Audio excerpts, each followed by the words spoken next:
दुआ लेकर एक जुमला सुनो नसर कर रहा हूँ। वो ऐसा नबी होगा, अरे उनको कौन पढ़ाएगा, जो उनकी हदीस पढ़ लेगा वो ज़माने का मुहद्दिस आज़म हो जाएगा। शिक्षा उसका कोई गुरु नहीं, उसका कोई शिक्षक नहीं, उसका कोई मास्टर नहीं, उसका कोई मुअल्लिम नहीं, उसका कोई पढ़ाने वाला नहीं। आगे वाल्मीकि कहते बढ़ के परारूपम परादीपम, वैसा दयालु होगा, ऐसा महबूब होगा, वैसा इमामुल अंबिया होगा, महबूब खुदा होगा। परारूपम परादीपम दो रूप होगा, एक आसमानी एक जमीनी। या आपका खादिम मौलाना कादरी हिंदुस्तान से लेकर नेपाल और बर्मा की सरहद तक ऐलान करता फिर रहा है कि सारी दुनिया का मनुष्य इकट्ठा हो जावे, सारी दुनिया का इंसान इकट्ठा हो जावे, सारी दुनिया के आदमी इकट्ठा हो जावे और एक ऐसा मनुष्य लावे, एक ऐसा आदमी लावे, एक ऐसा इंसान लावे जिसका दो रूप हो, एक आसमानी हो, एक जमीनी हो, एक आकाश भेदो दो जिस शान से निकलकर रहल में रख दिया जाए तो वो तेईस पारा है। पूछना उसके बारे में है जो आमिना खातून की गोद में आमिना की चादर से निकल जाए तो आमिना का मैं पारा है। पता चला तेरे तेरे तिलावत के लिए, एक ज़ियारत के लिए, तो जिसकी तिलावत की जाए उसे कलाम पाक कहते हैं और जिसकी ज़ियारत की जाए उसे रसूल पाक।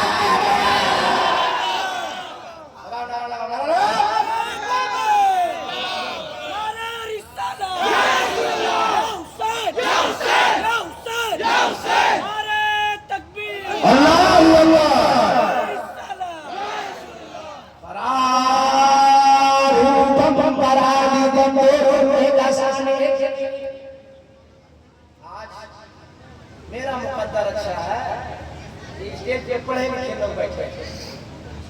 अरे जुमला मैं आपको बता देता हूँ, मौलवी में भी दो क्वालिटी होता है, पढ़ा लिखा लिखा पढ़ा। हाँ, अल्लाह का करम है, अख्तर ने लिखा पढ़ा नहीं, पढ़ा लिखा मौलवी को बुलाया। हाँ, अब इसको सुन लीजिए क्लियर। आप परारूपम परादीपम दो रूप एक आसमान एक जमीन।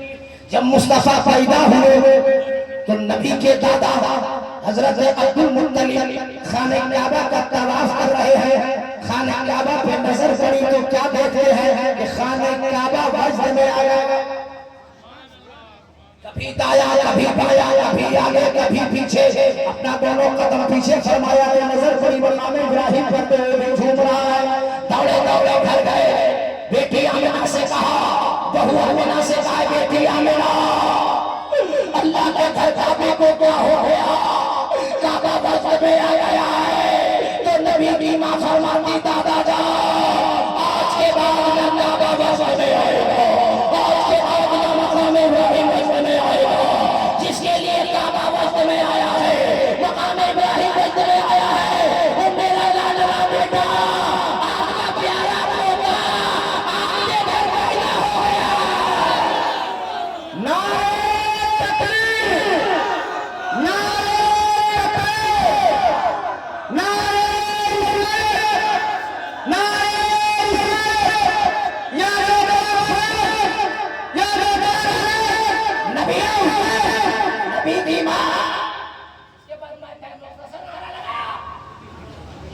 एक घंटा का टाइम है, बहुत सारी बातें करनी है, मुख्तसर लगा।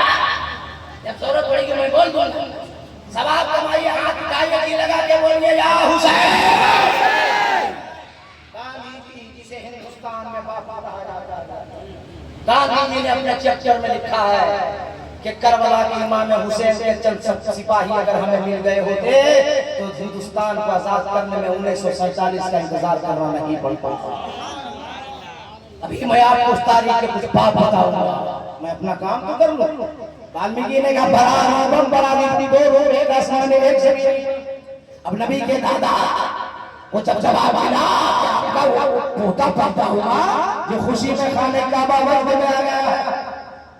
अब खड़े हो गए और नबी के दादा ने कहा ए बेटी मैं देखना चाहता हूँ कि वो मेरा नूरे नजर लखते जिगर वो मेरा पोता कितना अच्छा है जिसके लिए काबा झूम रहा है। पहला कदम उठाया, दूसरा कदम उठाया, तीसरा कदम उठाया, अचानक एक हसीनो जमील खूबरू नौजवान नबी के दादा के सामने आकर खड़े हो गए। नबी के दादा ने कहा है तू है कौन? तेरे को मालूम नहीं वो मेरा पोता, मैं उसका दादा, तू बीच में रास्ता रोकने वाला होता है कौन? नबी के दादा से उस नौजवान ने कहा मैं आया नहीं हूँ, भेजा गया। ऐसा जुमला सुन के बोलना है भाई, गलत है। कैसे तरीके का भाई जी आओ जी लगा के हम अच्छे एक फार्मूला सुनिए, जब हम माइक में बोलेंगे तो चुपचाप रहना है, और जब हम चुप हो जाएंगे तो तड़प के बोल देना है। क्या बोलिएगा? मोहब्बत से जी लगा के, अरे बस्ती में और माइक के हम बैठे हैं, कोई खतरा नहीं अपनी बस्ती में। हम बोले तो सुनिए, हम चुप हो जाए तो तड़प। अब नबी के दादा ने कहा ए बेटी आमना, देख नौजवान ने कहा मैं आया नहीं, भेजा गया। तो नबी के दादा ने फरमाया कि तू है कौन? भेजा किसने? जवाब सुनिए, जवाब गुस्सा मारो। नौजवान ने कहा मेरा नाम हजरत जिब्रील है, अब मुझे मेरे अल्लाह ने भेजा है, और अल्लाह ये कसम फरमा रहा है जिब्रील के दुनिया वालों से कह दो वो मेरा महबूब है, महबूब कोई ना देखे। सबसे पहले आसमान से लेकर सातवें आसमान तक कितने फरिश्ते हैं बारी बारी आएंगे और मेरे नबी के कदम का बोसा देंगे, फिर दुनिया वाला दीदार करेगा। बहुत सीरत सुनी होगी आप, आज मौलाना कादरी की ज़बान से सुन के बताओ यार, तड़प के बोलो या रसूल अल्लाह। और मोहब्बत से नबी के दादा खड़े हो गए और खड़े खड़े वैसे अपनी बहू से कहा ए आमिना, मैं चाहता हूँ कि अपने पोते का नाम रखूंगा। अल्लाह, जरा ज़हन को करीब करके सुनिएगा जुमले को, ज़ाहिर मत कीजिए। ए मेरी प्यारी प्यारी बहू बीबी आमिना, मैं चाहता हूँ कि अपने पोते का प्यारा नाम रखूं। अल्लाह अल्लाह, नबी की माँ सिसकियां लेने लगी, रोने लगी। नबी के दादा फरमाते मेरी बेटी आमिना मत रो। रोने वालों को हंसाने वाला मुस्तफा आ गया है।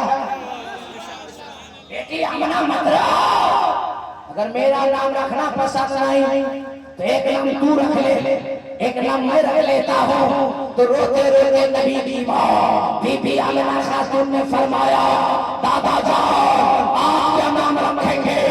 मैं क्या नाम रखूंगी? मेरा लाडला बेटा जैसे पैदा हुआ आसमान से जिब्रील आए और 7 नाम अता दिए और चले गए। अल्लाह को भी ये पसंद नहीं कि मोहब्बत मेरा और नाम किसी और का। अब हजरत की दुआ लेता हूँ, अपने उलमा की दुआ लेता हूँ, और वो आसमानी 7 नाम बताता हूँ, मगर उसे अपने सीने में सजाइएगा। इस्महू फी समा महमूदुन फी तौरात अल-हादी फी ज़बूर अल-मुअज्जल फी इंजील अहमद फी कुरान ताहा यासीन मुहम्मद। ये 7 आसमानी नाम थे। अब बताओ दूसरा चलो, और छोटा सा पूरा से आने वालों आसमानी किताब कितनी है? अरे बोलो फट से 4 ना, तौरात ज़बूर इंजील कुरान, और ये चारों आसमानी किताबों में जो आसमानी नाम है नबी का वो मैंने बयान कर दिया। बयान किया ना, तफसीली बात करूंगा तो बड़ा वक्त लगेगा, वक्त नहीं है। अब मैं आपको जो आपके सीने में रखना चाहता हूँ, जो मैंने इतनी मेहनत किया उसको सुनो। वाल्मीकि कह रहे हैं एक आसमानी एक ज़मीनी।